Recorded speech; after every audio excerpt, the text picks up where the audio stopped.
Te honramos, Senhor. Você pode se assentar. Aleluia, aleluia, glória a Deus, glória a Deus. A palavra glória, ela simboliza, ela, na verdade a tradução dela também pode ser peso. Você está sentindo o peso da glória de Deus? Você está sentindo algo poderoso? É como se o ar ficasse mais denso. A Bíblia chama isso de glória. Isso é peso, é o peso da presença de Deus. E nós honramos a tua presença, Senhor, aleluia. Gente, vai aparecer um QR Code aqui para você. Eu vou pedir para você escanear o seu celular agora. Entendeu, né? Usar seu celular para escanear isso. Nós iremos gravar 4 músicas na conferência. E se você escanear esse QR Code, você vai ter acesso a essas 4 músicas em versão acústica, para você aprender a cantar. Tem Afeições ao Rei, que a gente já está cantando. Nós vamos gravar a música Não Há Outro, que a gente já canta aqui também. Vamos gravar a música do Davi do Tuco, A Boa Notícia. Essa música já tem no nosso coração, já está no nosso coração há bastante tempo para nós gravarmos. E também uma música nova chamada Ele é Aquele. Nós ainda não cantamos aqui, mas a ideia é que você conheça essas canções, que você comece a desfrutar aquilo que o Senhor fará na conferência e tudo aquilo que o Senhor tem feito aqui. Amém? Então escaneia teu celular aí. Fechou? Mais 5 segundos. Pronto. Abra a tua Bíblia em Salmos 37. Hoje nós iremos estudar esse salmo. Eu não consegui terminar essa pregação no primeiro culto, então eu vou acelerar um pouco algumas coisas. Vou tentar filtrar aqui para poder pregar tudo o que o Senhor colocou no meu coração. Mas enquanto você abre Salmo 37, se prepare para sair daqui uma pessoa mais alegre do que você chegou. Você vai sair daqui transbordando de alegria na salvação que Cristo te deu pela graça mediante a fé. Nós somos o povo da alegria. Você crê nisso? Nós somos o povo da alegria. Salmos 37 diz assim, a partir do verso 1: Não se preocupe com os perversos, não tenha inveja dos que praticam o mal, pois como o capim logo secarão, e como a grama verde logo murcharão. Confie no Senhor e faça o bem, e você viverá seguro na terra e prosperará. Busque no Senhor a sua alegria, e Ele lhe dará os desejos do seu coração. Entregue seu caminho ao Senhor, confie nele, e Ele o ajudará. Ou, como todos conhecem, o mais Ele fará. Tornará sua inocência radiante como o amanhecer, e a sua justiça, e a justiça de sua causa como o sol do meio-dia. Aquete-se na presença do Senhor, e espere nele com paciência. Não se preocupe com o perverso que prospera, nem se aborreça com os seus planos maldosos. Deixe a ira de lado, não se enfureça, não perca a calma, isso só lhe traz prejuízo. Pois os perversos serão destruídos, mas os que confiam no Senhor possuirão a terra. Em breve, o perverso desaparecerá, e ainda que o procure, não o encontrará. Os humildes possuirão a terra e viverão em paz e prosperidade. Jesus, mais uma vez nós oramos e honramos a palavra que o Senhor deixou a nós. Deus, essa é a tua palavra, e ela é útil para ensinar, para corrigir, para exortar. É através dessa palavra que nós conhecemos o teu caráter, os teus atributos, e é através dessa palavra também que nós nos conhecemos. Então fala conosco, nos transforma de verdade em pessoas alegres em Cristo Jesus. Essa é a minha oração em teu nome, amém. Hoje eu quero falar sobre alegria, e esse salmo, ele é um salmo, é uma poesia de Davi, que a cada 2 versículos, esses versículos começam com uma letra do alfabeto hebraico. Então você vai ver que na tua Bíblia deve ter 2 versículos, um espaço, 2 versículos, um espaço, né? Se não está assim é porque sua tradução é ruim. Não, zoeira, mentira. É porque é uma outra edição talvez. Mas é realmente dividido dessa forma a poesia bíblica. E Davi, ele de uma forma brilhante, através dessa metodologia de poesia, né, do alfabeto hebraico, ele vai dizer e vai trazer algo muito pertinente para os nossos dias. Ele vai trazer a seguinte exortação: não se comparem, não invejem aqueles que não confiam em Deus e mesmo assim prosperam. Esse salmo, ele vai ser algo que Davi vai falar repetidamente, inclusive em vários salmos, e eu creio, que esse salmo foi um salmo que Salomão com certeza conheceu. Salomão com certeza conhecia esse salmo. E Davi deve ter falado um monte para ele sobre esse salmo. Por quê? Porque vários textos, vários versículos desse salmo se encontram no livro de Provérbios. Então muito provavelmente Davi ensinou isso ao seu filho Salomão. E hoje eu creio que esse ensinamento pode tocar o nosso coração e nos abrir para a verdadeira alegria que há em Cristo Jesus. Mas por que eu estou falando de alegria nesse salmo? Porque aqui existem duas realidades: a prosperidade do ímpio, e quando eu digo ímpio, traz uma forte, uma conotação negativa, mas o ímpio é aquele que não crê em Cristo, é o descrente. Existe uma felicidade que o mundo dá, que o ímpio persegue, que o descrente possui, e uma felicidade que Cristo dá, aquele que crê em Cristo possui. Note que a Bíblia não está anulando, dizendo que só é feliz o crente. A Bíblia não está ensinando que a felicidade, presta atenção nisso aqui, que a felicidade ela só existe para o crente. A Bíblia está apresentando aqui que isso tanto não é uma verdade, como o povo, para quem Davi estava falando isso, se comparava com outros povos, dizendo assim: nossa, nós confiamos no Senhor, nós tentamos buscar no Senhor a nossa alegria, a nossa satisfação, a nossa prosperidade, mas os outros povos parece que estão melhor que nós. Parece que eles possuem algo que a gente não possui. Eles estão prosperando, eles têm riqueza, eles têm uma felicidade aparente, eles festejam, e nós que estamos seguindo a Deus, parece que as coisas estão indo de mal a pior para nós. E é nesse contexto que Davi vai falar assim: para de se comparar com aqueles que não confiam no Senhor. Para de se comparar com aqueles que não confiam no Senhor. Eu vou perguntar mais uma vez: você crê que nós somos o povo da alegria? Jesus, ele trouxe uma alegria infindável para nós. E a palavra de Deus, ela nos exorta a ter alegria em vários textos. Eu lembro agora de Salmo 67, que vai dizer que todos os povos te louvem e cantem de alegria, pois o Senhor é justo. Filipenses capítulo 4 vai dizer: sejam alegres. Eu repito, sejam alegres. Nesse texto, vai falar: busque a sua alegria no Senhor. Ou seja, existe uma alegria que nós podemos desfrutar. E nós somos o povo que o nosso rei é chamado de maravilhoso conselheiro, Deus forte, Pai da eternidade, príncipe da paz. Nós vivemos num reino feliz, num reino de paz. Nós fazemos parte de uma família alegre, festejante. Mas o que me inspirou a fazer esse sermão e buscar a resposta bíblica é a seguinte pergunta: por que eu, sendo parte do povo da felicidade, não me sinto feliz como eu deveria? Porque eu estou falando de Luiz, o Luiz mesmo, que ministra sobre isso, que prega sobre isso, que aconselha sobre isso, muitas vezes parece que a felicidade está num baú que eu preciso procurar e abrir, e às vezes ela não está palpável para mim. E obviamente eu preciso dizer que a culpa da minha falta de percepção da minha felicidade não está em Deus. A culpa está em mim. Algo que está acontecendo comigo, com você, que nos impede de desfrutar a felicidade. Por que você anda tão ansioso? Por que você anda tão preocupado? Porque parece que existe uma tristeza que permeia a nossa vida, ainda mais hoje em dia. Por que existe algo que a nossa alma parece que fica amarga? Meu Deus, mas nós temos Cristo, nós temos o Espírito Santo, nós somos o templo, nós temos essa habitação, então por que a gente continua vivendo uma alegria que parece que vai e vem?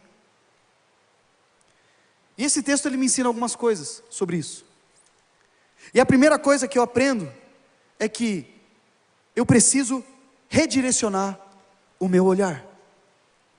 O título desse sermão é Deleite-se no Senhor. E para eu me deleitar no Senhor da maneira que Ele deseja, eu preciso redirecionar o meu olhar. Porque o meu olhar ainda está em coisas, e desejo coisas de uma maneira maior do que as coisas de Deus.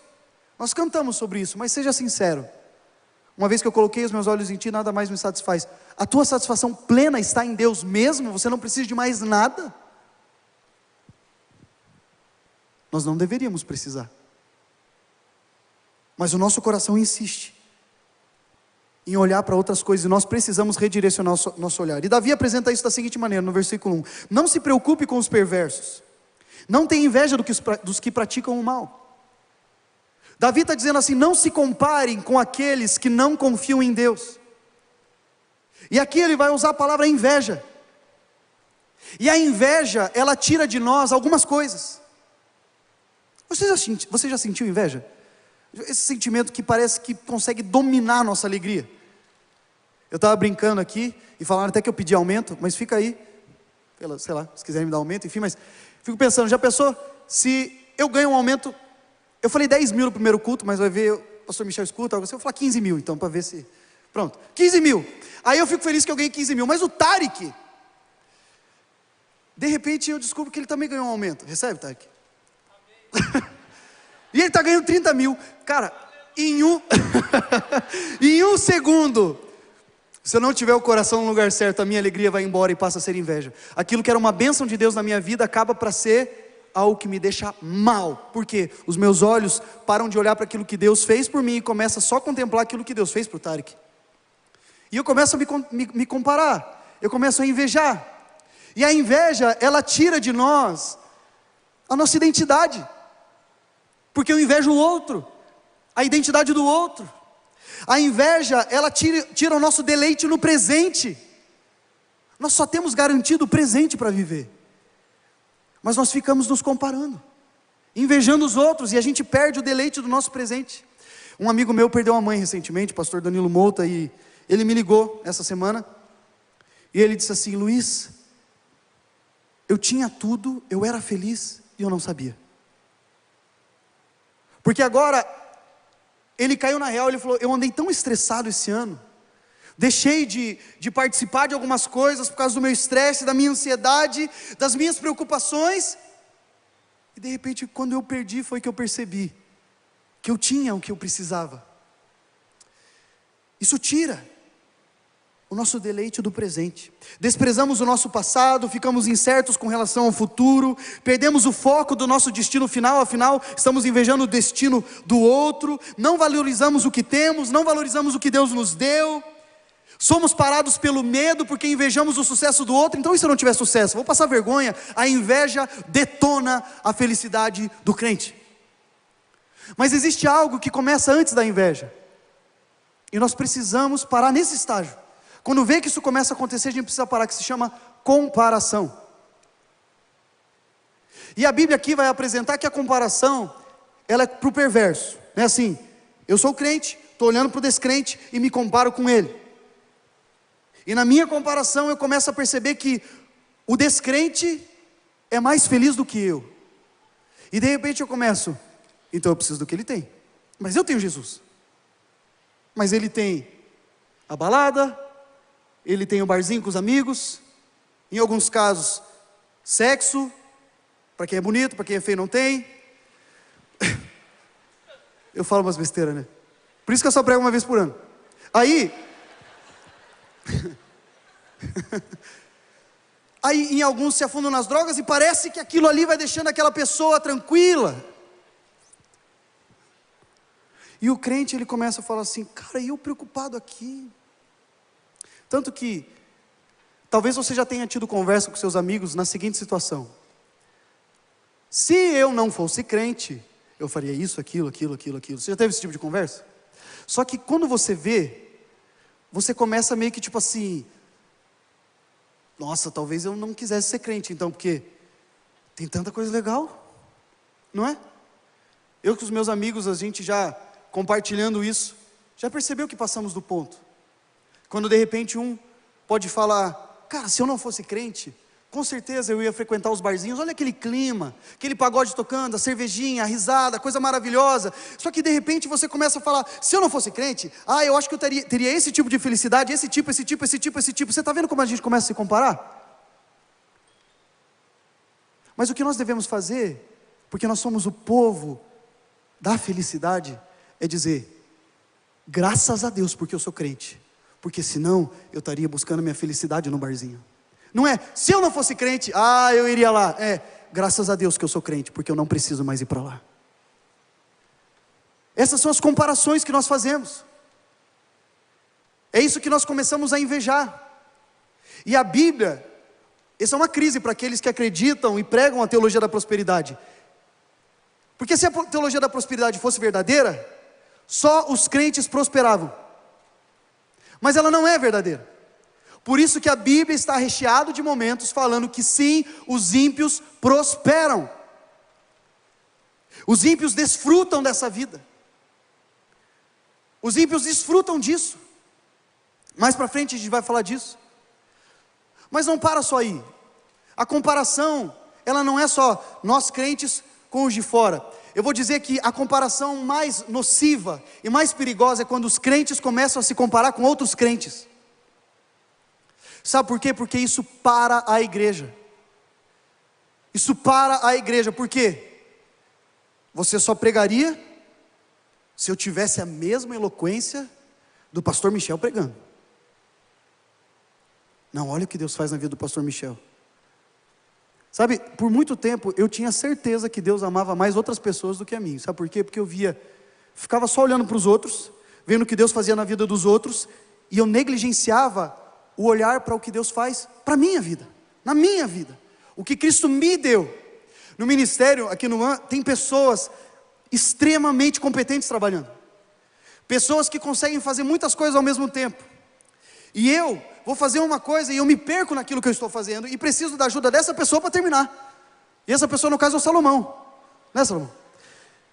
Já pensou se eu começasse a falar assim: eu não tenho o que Salomão tem, eu não sou organizado como ele é, apesar que a gente pode melhorar nisso, mas existe sim a Bíblia fala de um dom de administração, governança, liderança, existe isso, e eu fico, eu não tenho isso, eu não tenho isso. Se eu ficar só olhando para o outro, eu paro de ver o que eu tenho, e paro de mover naquilo que Deus tem para mim. Nós temos que parar de nos comparar, e redirecionar o nosso olhar para Cristo. Redirecionar o nosso olhar para Cristo. A comparação, a inveja, ela é perigosa. É claro que nós podemos ter referenciais, entenda isso, você pode sim ter referenciais, e você deve ter referenciais, e bons referenciais, mas para você definir se você está se comparando, ou se você realmente admira alguém e tem ela como referencial, é só você falar: o que olhar para essa pessoa desperta dentro de mim? Desperta eu querer ser mais parecido com Cristo, ou desperta eu querer ser mais parecido com ela? O que olhar para essa pessoa e acompanhar o ministério, o trabalho, a família dessa pessoa gera em mim? Inveja? Eu fico, droga, não sou tão bom quanto ele? Ou eu também vou aplicar na minha vida os valores que essa pessoa vive com Deus? Isso é a diferença entre referencial e inveja. A inveja ela é perigosa, e nós precisamos tomar cuidado com isso. Ultimamente veio muito forte uma frase, eu acho que foi o Marcos Telles que acabou, não sei se ele, enfim, ele propagou bastante essa frase, que é: eles podem, Timóteo, você não. Você viu isso já, no amado Timóteo? Eles podem, Timóteo, você não. Isso não é um versículo bíblico, mas isso é uma aplicação de um texto bíblico, onde Paulo está falando para Timóteo assim: nos últimos tempos, isso está em 2 Timóteo capítulo 3, vai dizer assim: nos últimos tempos, pessoas irão buscar os próprios prazeres, elas serão disfarçadas de religiosas, mas não são de fato, disfarçadas de crentes, mas não são de fato, porque elas procuram o dinheiro, o sexo, o poder, a fama, todo tipo de consequência ruim que o pecado trouxe. E aí ele fala: mas quanto a você, Timóteo, permaneça firme na doutrina que foi ensinada a você desde criança. E Paulo vai dizer: que doutrina é essa? A doutrina de um pastor, a doutrina de uma igreja só, a doutrina de sei lá quem que falou para você, de um livro? Não, ele vai dizer a doutrina da palavra de Deus, porque ele vai dizer: toda escritura é inspirada por Deus e útil para o ensino, para a correção, para nos preparar e moldar para a jornada que Deus tem para nós. Nós não devemos nos comparar com os outros. Se for para nos comparar com alguém, essa comparação, essa admiração, essa régua tem que ser Cristo revelado nas escrituras sagradas que são inspiradas por Deus. Vamos parar de ter inveja, ela está te destruindo. Se necessário for, para com as suas redes sociais. Aí você fala assim, não, mas é que rede social também é trabalho, porque eu divulgo o meu produto. Tá bom, quanto tempo você passa trabalhando realmente na rede social? Só fica postergando, não é? Se isso te atrapalha, tira. Mas tira aquilo que é necessário para você redirecionar os seus olhos. A segunda coisa que eu aprendo com esse texto, para concluir esse pensamento, só para a gente ficar na mesma linha, é: isso que eu acabei de falar é uma das principais coisas que esse salmo ensina. E a mensagem desse salmo é sim o perigo de olhar para a vida do outro, desejar o que o outro tem, seja ele crente, seja ele descrente, e perder a confiança e o deleite em Deus. Por que nós, sendo o povo da felicidade, não estamos com deleite, com contentamento, com plenitude no nosso Deus? Porque nós não olhamos para Ele, nós olhamos para o outro. Segunda coisa que eu aprendo com esse texto, para que a gente possa se deleitar mais no Senhor, é: nós precisamos refletir aonde está a nossa segurança. Confie no Senhor e faça o bem, e você viverá seguro na terra e prosperará. Verso 3. E eu vou começar esse ponto com uma pergunta.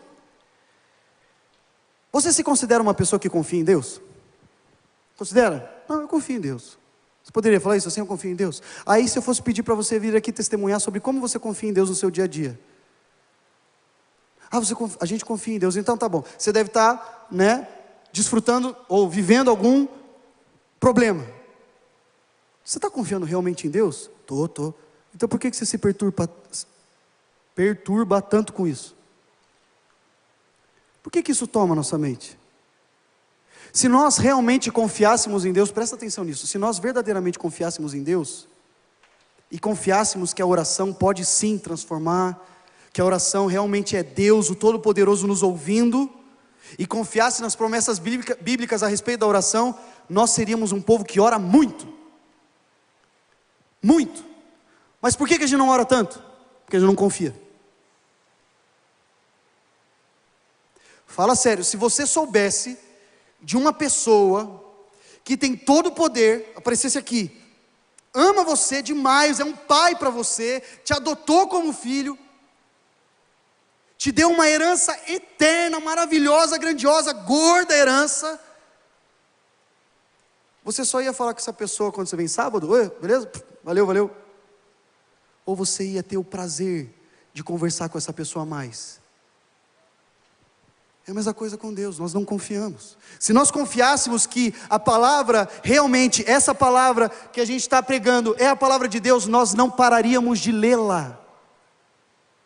Nós não pararíamos de consumir essa palavra, se nós de fato confiássemos de que essa palavra é inspirada por Deus e útil para corrigir, para ensinar, e nos preparar para o caminho que nós iremos viver, nós não pararíamos de ler essa palavra. Mas por que nós não lemos?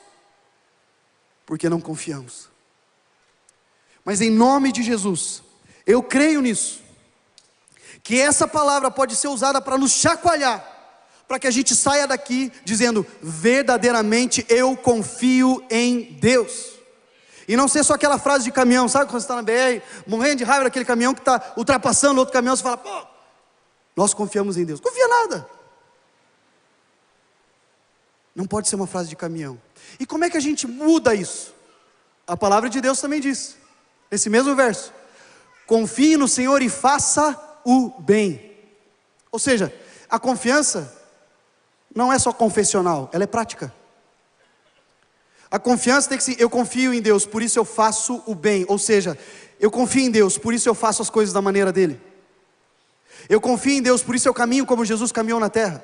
Eu confio em Deus, por isso que os meus valores são os valores da Bíblia. Eu confio em Deus, por isso que eu faço bem. Mas daí, eu posso conversar com pessoas, e você pode dizer para mim: eu confio em Deus. Não, eu confio, mas eu não dou o dízimo porque vai haver falta no final do mês. Você sabe qual que são as pessoas que têm mais dificuldade de dar o dízimo? Não são as pessoas que ganham pouco, são as pessoas que ganham muito. Porque 10% do salário do Tarek, brincadeira, 30 mil, não é? Mas 10% para algumas pessoas é muito. E eu já escutei gente falando, não, eu dava o dízimo, mas agora só dou 5%, porque afinal de contas ficou muito. Eu falei, ué, mas Deus está te dando na mesma proporção. Não, eu confio em Deus, mas não dou o dízimo porque senão falta, ou seja, não confia. Não, eu confio em Deus sobre o meu negócio, confio, Ele sustenta todas as coisas. Eu só não consigo pagar todos os impostos, então eu não pago alguns, porque senão as contas não fecham no final do mês. Ou seja, você confia em Deus? Você consegue entender? Não, eu confio em Deus, eu confio naquilo que Ele diz. Mas cara, esse negócio de fazer sexo antes do casamento, isso aí é para criança, para adolescente, que não tem controle, eu ganho meu próprio dinheiro e tal. Eu confio, mas obedecer isso aí é para criança. Confie no Senhor e faça o bem. E a confiança, ela não tem a ver com otimismo, sabia? A confiança, ela não é um otimismo infantil. A confiança não é algo que é um pensamento positivo, como algumas pessoas falam, pensamentos positivos para isso. Não vai mudar nada você pensar positivo. O que vai mudar é você colocar tudo o que você precisa diante de Deus. É isso que diz em Filipenses capítulo 4. Agora, pensar de maneira positiva, o que vai mudar?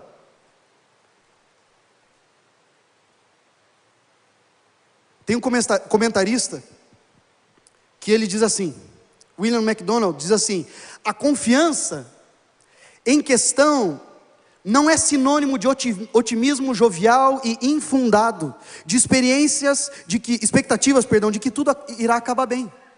Não é uma expectativa de que tudo vai bem. Antes, consiste na esperança profunda e inabalável no Deus que prometeu castigar os ímpios e recompensar os justos. Há uma recompensa para nós. Se confiar em Deus tem a ver com otimismo nessa terra, o que dizer da igreja perseguida? O que dizer dos nossos irmãos que sofrem perseguição, que morrem? Pessoas que, por amor a Cristo, por confiar em Cristo, têm uma vida terrível em muitos aspectos. De todos os apóstolos, eu posso estar me confundindo, me corrija se eu estiver errado, mas de todos os apóstolos, o único que não morreu de morte trágica foi João, certo? Viu? Eu sei um pouco. João, o resto tudo, decapitado, crucificado de cabeça para baixo, queimado, enforcado. E aí? É otimismo ou é confiança? E a confiança é no quê? Como esse comentarista diz, essa confiança, ela não é que necessariamente tudo vai ser bom para mim nessa vida, como se Deus fosse meu servo. Eu confio nele, então ele tem que me satisfazer em tudo. Não é isso. Eu confio em Deus, sei que Ele é fiel. Por isso, eu posso dizer que nem Romanos capítulo 8, eu posso até estar sofrendo nessa vida, mas o sofrimento dessa era em nada se compara com a glória futura, que eu vou experimentar, que eu vou ver, que eu vou sentir, que eu vou viver quando Jesus Cristo retornar. A nossa confiança em Deus está na eternidade, não está nessa vida. É claro, existem promessas para essa vida, com certeza existem, mas a nossa principal promessa está em ver o reino de Cristo estabelecido, em ver Jesus voltando. O crente que conseguir entender isso, pode passar pelas tempestades da vida e continuar confiando no Senhor. Confie no Senhor e faça o bem. E sabe o que é interessante? O versículo diz, confie no Senhor, faça o bem e você viverá seguro na terra e prosperará. A questão aqui é perguntar, segurança em que parâmetro? Prosperidade em que parâmetro? Prosperidade para quem? Porque prosperidade por dinheiro, segurança, fama, poder, sucesso, isso não é só Cristo que dá, certo? Não é só Cristo que dá. Mas tem uma coisa que é seguro e que é próspero, é a nossa vida com Ele por toda a eternidade. Nada nos tira isso. Nada nos tira isso. Nós estamos firmados na rocha eterna que é Cristo, e nós estamos indo para um caminho, Nova Jerusalém, encontrar o nosso Senhor. Confie no Senhor e faça o bem, e você prosperará por toda a eternidade. Aleluia. A terceira coisa que eu aprendo com esse texto, para eu me deleitar no Senhor, eu preciso entender que o deleite em Deus é uma ordem bíblica. Persiga a verdadeira alegria. E aqui é interessante eu dizer que, voltar a falar aquilo que eu disse no início, que a alegria ela não existe só para o crente. Não existe.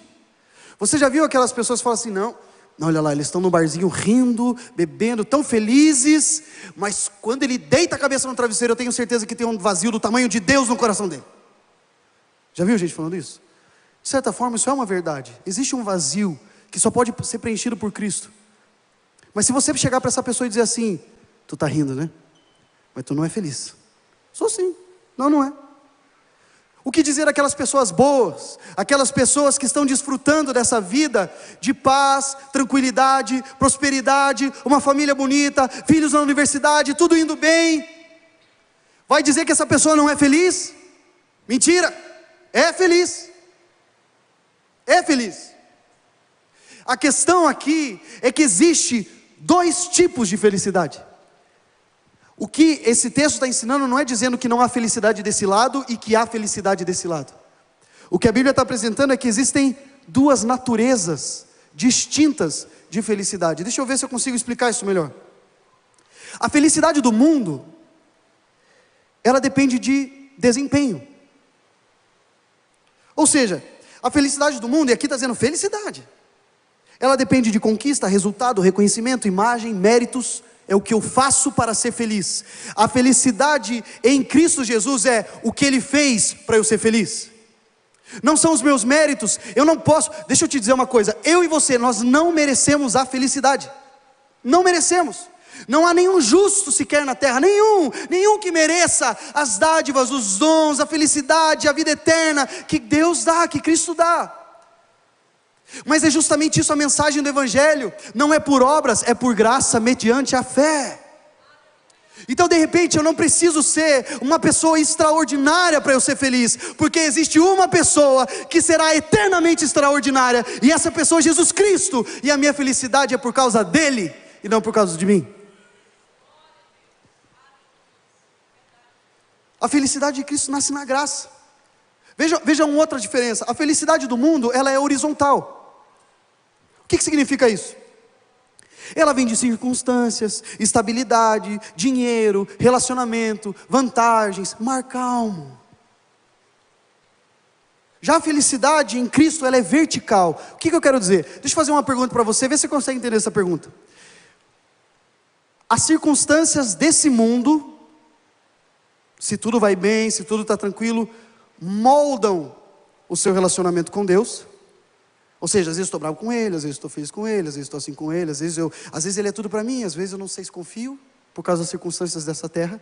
Ou o meu relacionamento com ele dita a forma como eu enxergo as circunstâncias na terra. As coisas não estão boas, as coisas não estão indo bem, mas eu olho para ele, a minha segurança está nele. A minha felicidade, ela é vertical e não horizontal. Não é esse mundo que molda o meu estado diante de Deus, é o meu estado diante de Deus que muda o meu estado diante desse mundo. Essa é uma diferença da felicidade. As 2 são felicidades, mas tem naturezas diferentes. A felicidade do mundo anestesia a gente. Ela prende a gente. Ela faz com que a gente momentaneamente ache que está tudo bem. E às vezes, gente, esse momentaneamente significa a vida toda, porque a vida é um momento. Ela anestesia. Então você está com uma cura gigantesca, então eu vou fazer uma viagem para me distrair. Ou você está com uma ferida gigantesca, então eu vou fazer uma viagem para me distrair. Ah, eu não estou bem hoje, então eu vou sair com os meus amigos para desabafar, e daí eu vou ficar bem. Já a felicidade em Cristo Jesus, ela cura, ela não anestesia. Tanto que a felicidade em Cristo Jesus, ela passa por um processo que muitas vezes dói, para que a ferida seja curada e nunca mais volte a doer. A felicidade em Cristo Jesus não é para apagar as nossas mágoas, não é para apagar o nosso sofrimento. A felicidade em Cristo Jesus é para curar as nossas mágoas, para curar o nosso sofrimento. Você consegue entender? Uma é somente uma anestesia, um prazer. A outra é cura. A felicidade do mundo, ela é solitária. Muita gente não quer ficar bem, melhor ficar sozinho. É melhor você, cara, não divide as tuas contas, né? Não casa, não tenha família, aí vai ser mais fácil as coisas. Já a felicidade em Cristo, ela é comunitária. Uma coisa que o pastor Lucas disse que agora, sobre a importância das nossas vigílias uma vez por mês. Nós precisamos voltar a viver em comunidade mesmo, buscar a Deus em comunidade mesmo, porque a felicidade está no corpo ser corpo de Cristo. Nós precisamos um dos outros, e a felicidade do mundo vai dizer, talvez seja bom distância, poucos amigos, poucas pessoas, não confie em todo mundo, e está certo, não tem que confiar em todo mundo, mas no sentido de exclua o resto, e a felicidade em Cristo é, vamos família, vamos nos aglomerar, vamos nos ajuntar para buscar a Deus e ter felicidade juntos. Inclusive essa era uma característica da igreja primitiva. Uma pessoa estava com dificuldade financeira, vai para o corpo tem a responsabilidade de cuidar dessa pessoa, mas se ela se isolar, o que ela pode fazer? A felicidade ela é comunitária. E aqui está para mim uma das mais diferentes, e é por isso essa é a diferença maior da natureza da felicidade do mundo e a felicidade do crente. A felicidade do mundo, ela ignora a eternidade. A felicidade do mundo, a felicidade dos descrentes, a felicidade daqueles que não têm perspectiva de uma vida eterna, ela só funciona se você excluir o futuro. Porque se você colocar a vida eterna, aí de repente talvez a felicidade seja ruína. Porque os prazeres desse mundo podem estar te levando para a vida de uma eternidade no inferno. A questão é, a felicidade do mundo é para o mundo, é para essa era, enquanto o mundo existir. A felicidade em Cristo Jesus é um deleite eterno, sem fim, uma alegria, uma satisfação, uma plenitude, uma paz para toda a eternidade, e não só para essa vida aqui. O John Piper, ele é um pastor batista inclusive, e ele escreveu um dos livros, que é um livro que eu estou lendo agora, se chama Em Busca de Deus. Eu recomendo esse livro, é um livro denso, é um livro grande, mas é um livro que transforma a nossa vida. Ele vai dizer o seguinte, ele vai falar sobre hedonismo cristão. Sabe o que é hedonismo? A busca excessiva por prazer. Ele vai dizer assim, existe um hedonismo cristão. O que é isso? É quando um crente entende que a fonte de deleite, de prazer dele é o próprio Senhor que o criou, para que tenha deleite e prazer nele. E então a partir de agora, sempre quando eu busco a Deus, eu também busco o prazer que há em Deus, a felicidade que há em Deus.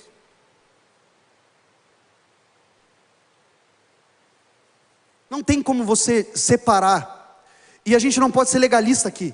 O que é ser legalista? É falar assim, não, você tem que buscar Deus só porque Ele é Deus, independente se você vai ter prazer, se você vai estar feliz, se vai ser bom para você, não importa. Só que se isso for verdade, você está separando uma característica que é de Deus. O que o mundo está precisando hoje? Por que o mundo precisa de Cristo? Para obter perdão, para obter adoção, para obter amor. E que às vezes a gente fala não. Só busca Deus, ignora o resto. Mas não tem como separar aquilo que faz parte do caráter de Deus. Ele é amor, ponto. Ele é prazer, ponto. Ele é felicidade, ponto. E quando eu busco nele o prazer. E o John Piper fez um raciocínio muito interessante. Quando nós não buscamos a Deus e não encontramos o nosso prazer em Deus, é mais ou menos como um casal que vai comemorar 30 anos de casado. Eles vão comemorar 30 anos de casado, daí o marido leva a esposa para um restaurante chique, reserva uma mesa legal, pede uma comida incrível, e fica assim. E a esposa começa a achar estranho. Você está bem? Estou bem? Por quê?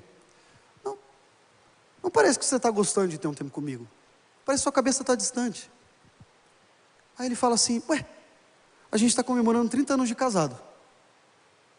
Eu te trouxe num lugar legal, porque tem que trazer em um lugar legal quando completa 30 anos de casado. Eu estou cumprindo o protocolo com você. Por que você está reclamando? E a resposta da esposa pode ser, Porque você não está tendo prazer em estar comigo. E eu achei esse exemplo extraordinário. Por quê? Porque muitas vezes a gente só vem na igreja porque tem que vir. A gente ora porque tem que orar. Mas você realmente acha que Deus está sendo glorificado na sua vida quando você só olha para a obrigação? Tem muito crente que, aliás, boa parte dos atendimentos pastorais que a gente faz é assim: posso ou não posso fazer isso? Tá. Aí o namorado, né? Até quando é passar dos limites? Não é? Ah, mas até quando eu posso pensar em ganhar bastante dinheiro? A gente quer viver no limite. Mas aquelas pessoas que têm prazer e amam a Deus e têm nele o seu deleite, não querem ficar no limite entre o bem e o mal, querem ficar longe. Não, se isso aqui desagrada meu Deus, isso aqui afeta esse deleite, esse prazer que eu tenho em Deus, eu não quero isso.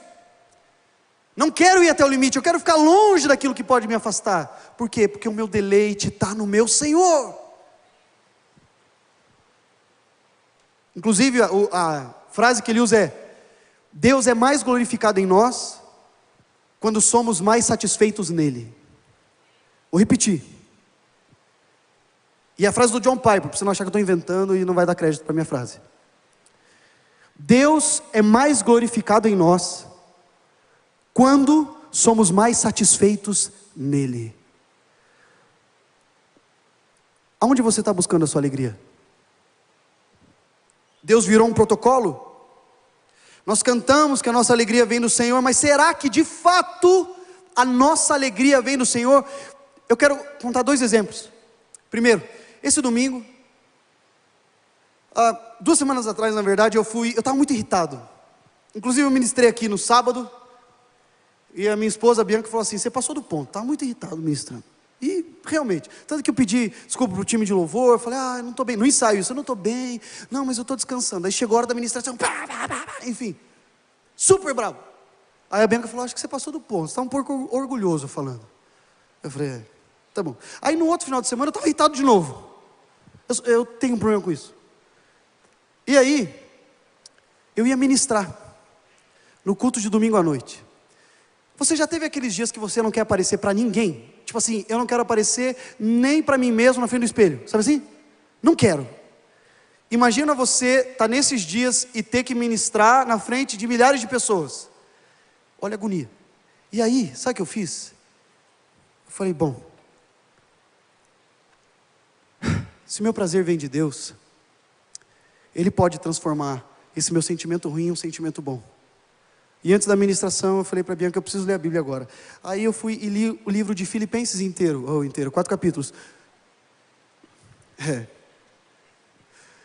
Só que por que eu li Filipenses? Porque esse é o livro da alegria. Ele nos exorta a ter alegria. E sem brincadeira, eu não sei explicar. Eu não sei dizer o que acontece isso. Eu queria ver espiritualmente isso acontecendo.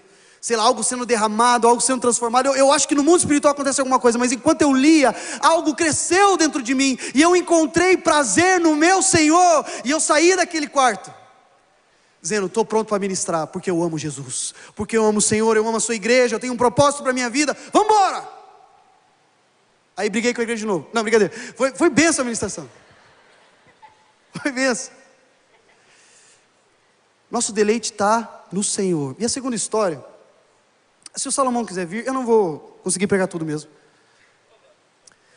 Eu vou parar aqui, mas eu quero contar uma história. Vocês conhecem aquela música: sou feliz com Jesus, meu Senhor? Quantos conhecem essa música? É um hino muito famoso, talvez um dos hinos mais famosos. Eu acho que esse, tirando o Amazing Grace, é uma das músicas mais famosas do cristianismo. Você sabe como esse ano foi feito? O ano era 1871. Um empresário na cidade de Chicago, ele era amigo de Moody. Conhece o Moody? Aquele evangelista, avivalista de Chicago. Inclusive muitas vezes que nós falamos: os comentaristas dizem isso sobre esse texto bíblico, normalmente está ali alguma coisa do Moody, porque ele era um comentarista bíblico, e ele fazia grandes cruzadas, e ele tinha um empresário, vários empresários, mas um amigo que era empresário, que sustentava boa parte da sua missão. O nome desse cara era Horatio Spafford. Não dá para saber se o cara era mexicano ou americano, no mesmo nome, latino. Mas esse cara era muito rico e muito bem sucedido. Ele tinha empreendimento imobiliário. Só que naquela época em Chicago aconteceu o grande incêndio de Chicago. E ele perdeu boa parte, aliás quase tudo dos seus imóveis e consequentemente da sua fortuna. E aquilo causou muito estresse nele. E eu quero que você pare para pensar o detalhe: ele era um financiador de eventos evangelísticos, da obra de Deus, da expansão do evangelho, e mesmo assim isso aconteceu com ele. Perdeu tudo, quase tudo. Passado 2 anos, depois do estresse, do trauma que a sua família viveu, ele tinha a esposa e mais 4 filhas. O Moody ia fazer uma pregação, ia fazer uma série de cruzadas na Europa, e esse empresário disse assim: bom, vamos aproveitar e vamos junto com o Moody, vamos ajudar nessas cruzadas. E aproveitamos e tiramos um tempo de férias em família. Afinal de contas a gente passou por tantas coisas, a gente precisa desse tempo. Chegou o dia da viagem, só que ele não pôde ir, porque aconteceu alguns problemas com os seus negócios. E ele falou para sua esposa e para suas 4 filhas: vão na frente, podem ir. Ele voltou para casa. Alguns dias depois ele recebe uma carta da sua esposa: salva, porém sozinha. Sabe o que tinha acontecido? Em um determinado momento da viagem, o navio que elas estavam se chocou com um navio de ferro inglês e afundou em 12 minutos, matando mais de 260 pessoas, incluindo as suas 4 filhas. Só ficou a esposa, que inclusive foi achada desacordada. Um homem perdeu quase tudo, de forma material, e também perdeu quase tudo, porque tinha perdido quase a sua família inteira. Então ele, algumas semanas depois, ele vai ao encontro, alguns dias, desculpa, depois ele vai ao encontro da esposa, ele embarca num navio e começa a sua travessia. O comandante chega para ele em um determinado momento e diz assim: olha, é exatamente nesse local que o navio, que estava suas 4 filhas, afundou. Foi aqui que aconteceu o acidente. Em 12 minutos o barco afundou e vitimou suas filhas. Sabe qual foi a resposta dele? Ele voltou para sua cabine e, tomado pelo Espírito Santo, ele fez um dos versos mais famosos: Jesus, sempre sou. Quero que você imagine isso. O cara perdeu tudo e está dizendo: mesmo assim, eu sou feliz com Jesus. Para a gente entender isso, eu quero ler a literalidade do texto, porque quando foi traduzido para o português, ele acabou que perdeu um pouco a sua essência. Mas a tradução literal desses versos é assim: imagina ele, nessa noite, no lugar do naufrágio, quando a paz como um rio acompanha o meu caminho, e quando tristezas como os vagalhões, ou seja, como ondas gigantes do mar rolam contra mim, seja qual for o meu quinhão, ou seja qual for o meu destino, tu me ensinastes a dizer: está tudo bem com a minha alma.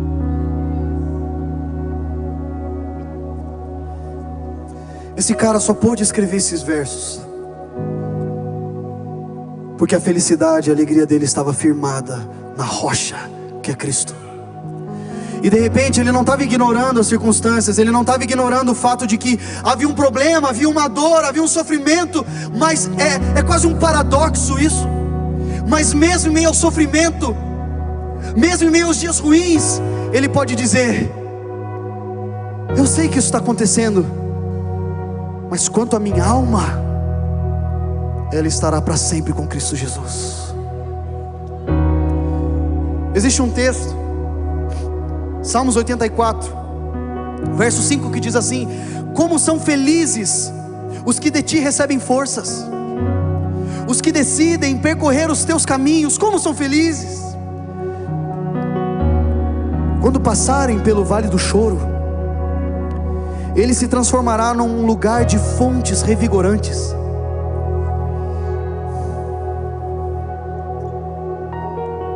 As primeiras chuvas o cobrirão de bênçãos, eles continuarão a se fortalecer, e cada um deles se apresentará diante de Deus em Sião. Presta atenção, olha que maravilhoso. Como são felizes os que habitam na tua casa, Senhor. E mesmo que eles passem pelo vale do choro, esse vale será transformado em um rio que flui, uma fonte de águas revigorantes na alma. Mas tem um detalhe, ele diz assim: porque eles um dia se apresentarão diante de Deus em Sião. Se nós, lembra que eu disse a diferença da natureza da felicidade? Se nós tirarmos do nosso olhar a eternidade, se nós tirarmos do nosso olhar o futuro glorioso em Cristo Jesus, nós somos o povo mais infeliz da terra. Não porque a vida aqui não é boa, mas porque nós estamos vivendo sem crer em algo, mas porque nós estamos vivendo sem depositar nossa esperança naquilo que dizemos crer. Igreja, nós precisamos olhar para a eternidade, porque se nós tirarmos os olhos da eternidade, a nossa felicidade não é completa. Lembra? Romanos capítulo 8. Os sofrimentos dessa era em nada se comparam com a glória futura que será revelada quando Jesus Cristo retornar. Volto a dizer, se nós tirarmos os nossos olhos da eternidade, de que valeu o sofrimento aqui? De que valeu os dias de perseguição? O que valeu? Quando nós tiramos os nossos olhos da eternidade, nós chamamos o nosso próprio Deus de mentiroso. Quando nós tiramos os nossos olhos da eternidade, nós dizemos que Jesus Cristo morreu em vão. Quando nós tiramos os nossos olhos da eternidade, não há cumprimento das promessas. Ou seja, o que for, dias bons, dias maus, perseguição, blasfêmia contra nós, coisas ruins acontecendo, morte, seja o que for, tu me fazes saber que feliz eu sou com Jesus, a rocha da minha salvação. Essa é a verdadeira felicidade, e é por isso que nós somos o povo da alegria.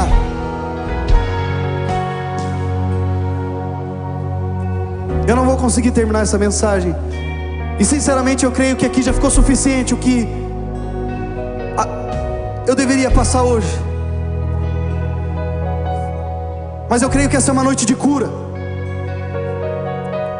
Uma cura em primeiro lugar da nossa identidade, porque nós somos o povo da felicidade, nós somos o povo da paz, nós fazemos parte de um reino de paz.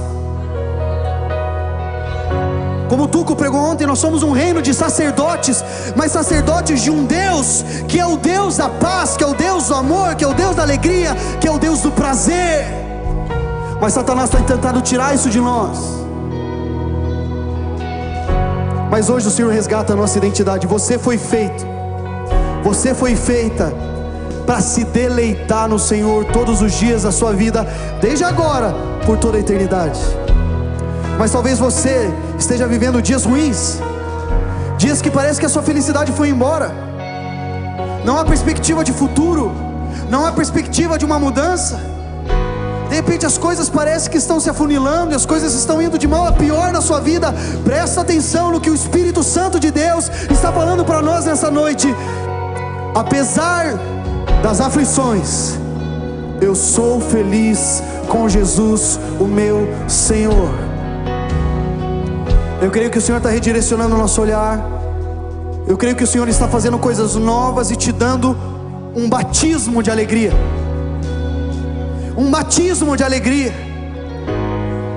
Mas eu oro para que seja um batismo com um óleo que não saia nunca do seu corpo, da sua mente, dos seus olhos, do seu espírito, do seu coração, das suas atitudes, das suas entranhas. Que esse óleo da felicidade escorra dos pés à cabeça, porque nós estamos sendo batizados como o povo da alegria novamente. Presta atenção. Eu sei que existem casos clínicos de ansiedade e depressão. Eu não sou contra buscar ajuda, inclusive eu busco ajuda para isso.